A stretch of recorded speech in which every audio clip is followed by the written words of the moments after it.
In many ways, in the same way that people were telling me, hey, you can't go play Patrick Bateman, it's career suicide. And I was like, bring it on. I definitely want to do that.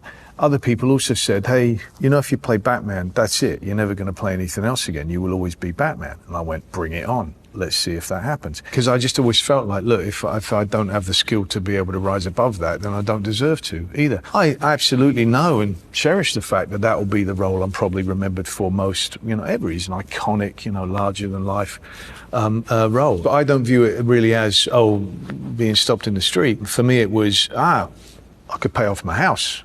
That's a huge relief, you know.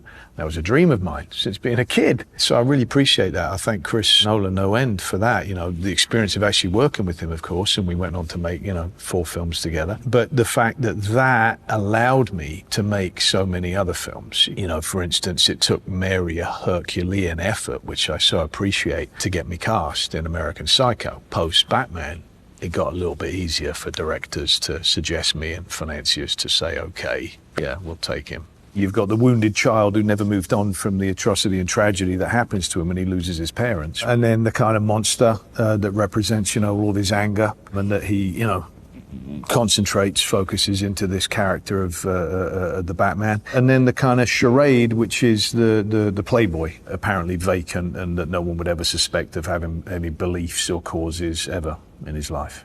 Heath Ledger, who, oh my God, you know, what a performance, what a pleasure to have gotten to work with him, and just to see him, you know, and how much he put himself into the Joker. And I was watching it going, yeah, this is absolutely fantastic. Are we in trouble here? Of when Chris and I first sat down, we said, you know what the problem with Batman is that the villains are always more interesting, right? And so Batman actually, he's very close to being a villain himself. So let's never let him become dull by comparison. And unfortunately, I was sitting there going, I'm feeling a little bit dull by comparison because Heath is just like killing this.